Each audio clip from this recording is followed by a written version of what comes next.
I'm Leah, and this is my company. I don't know if you caught the last video, but in the last video, you should really, if you didn't, you should go back and watch it. It's all about how I was inspired by my German heritage, my dad being from Munich, and we would go there when I was a kid, and it seemed like the old folk styling and culture has come through a lot to the modern day, and I just love how you see modern things mixed with the old in such a beautiful way. And that was something I wanted to do with the kids' clothing, and I felt like I had these sort of old-fashioned silhouettes in my mind, but I needed the right fabric. And then I found, through a long process, I found the fabric, and then I found garment dye, and it all came together into this super special product, which I love. But today I wanted to talk about manufacturing, so how it gets made.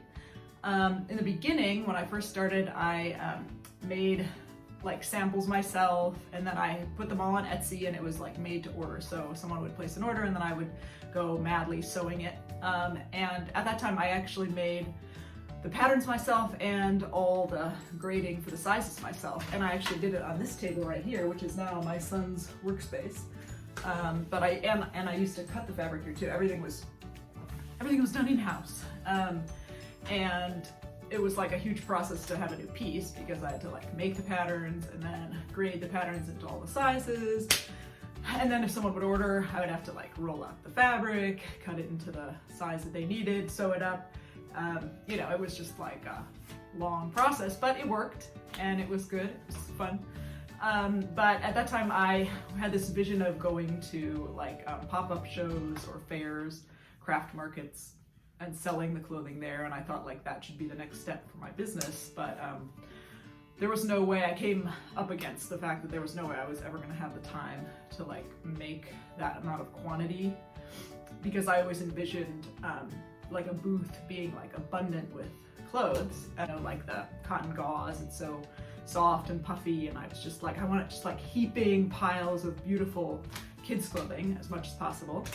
And so I had to have someone help me make it, and then that was the whole thing. It was like, I was so nervous that I wouldn't find the right people, and that they would screw it up or whatever. You know, spend all this money and it would all be wrong or whatever. But I still kept going anyway for some reason, and like I made it through all these steps. By now I found a lot of people who can help me.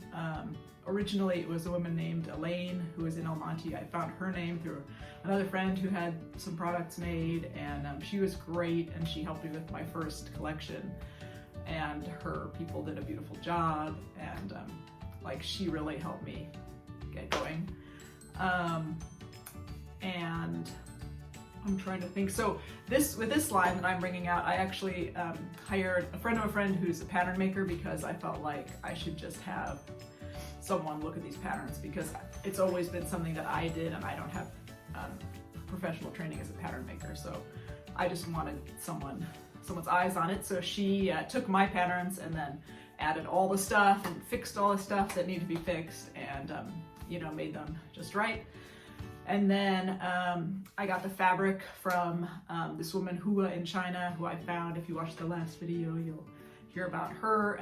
She's just a wonderful person, and she has this company that's owned by her. So I get these giant rolls from China on our front porch, and I drag them downtown to the cutter. And oh, in the meantime, okay, she makes my friend of a friend, Melanie, she made the patterns, and then they got sent to be graded into all the sizes by a grader, and then they got sent again to another guy who's the marker maker. So he takes all the graded pieces, so that's like all the sizes, and he lays them out into one giant computer file panel that can be plotted out onto giant paper.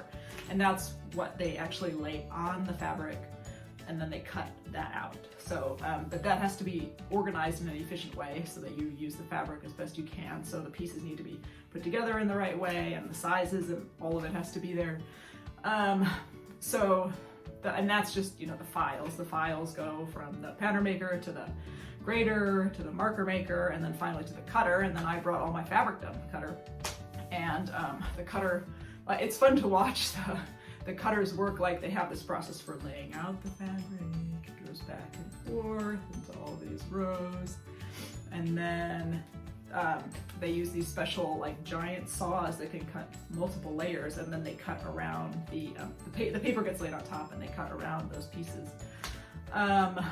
And so then at the end you have these big bags of these pieces. It's just pretty cool. And then those get brought over to my sewing contractor, who's in Glendale, Zurich. And I actually found him a long time ago. And at the time my quantities were too small. He did some work for me and he was like, come back when you have bigger quantities. So now I'm back, even though my quantities aren't that big, but they're bigger than they were, so it's good. And he always does beautiful work, so I was happy to work with him. So he gets all those pieces and then he starts putting them together. I mean, his people. He has really nice people who work for him. And they do a beautiful job of sewing. Everything just came out like really beautifully. And that's all in white. So the fabric is white at this point because I'm doing garment dye. So everything gets put together white, no buttons get put on. The labels do get put on because the labels are made of satin, and so they can go through the dye and come out looking white. And the ink doesn't wash out, so that's good. So they get put together to that point, and then they go over to the dye house. So I actually had to pick them up from Zurich and separate out what should be in what color. And I was sort of in a rush, and so I did it in the back of the minivan one morning. I had like all these boxes and bags of the different sizes and the colors. And then I brought them over to the dye house and told them I had figured out all my colors also. And then they dye them. And then I pick them up there and they have them in one separate big clear plastic bag for each color.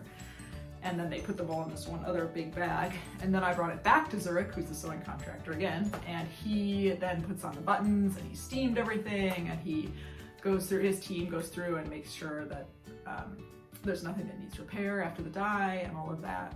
And then he packages them up into bags right here. You can see, puts on the hang tag, puts on the little size sticker. This is the bag. And then I picked them up this morning from him, all of them. So that's the process. That's the process. And from, you know, here they get stored in my basement where I have a storage system. And I have a table down there that I use to put things into envelopes. These are envelopes that I was also just ordering. And that's when it'll be shipped out to the customer. So, so that way it's all ready to go. And I guess I could just add that I feel like something that I didn't expect, maybe, was that like I've just developed really nice friendships with these people. Since I don't have that much experience in manufacturing clothing, they have, you know, like pointed out things that I might have done wrong and not known. They could have just been like, well, this is what you told me to do, but instead they're like, wait, you need to look at this. This probably isn't right. This probably isn't what you want. You need to think about what, it's like they've taken the extra time to help me out, which I just appreciate so much. Working one-on-one with people, being, you know, working with people in LA means that I can meet them. That's just been like a total added bonus of what I do. It's like a pleasure to get to know these people. So that's now, I feel like it's my little network of people who help me bring the clothes to life. And everything is made locally, of course, which is, I think, really special. So anyway, stay tuned for the next video. I actually forget what the next video is about. I don't remember. Anyway, I will tell you what the next video is about when the next video comes out.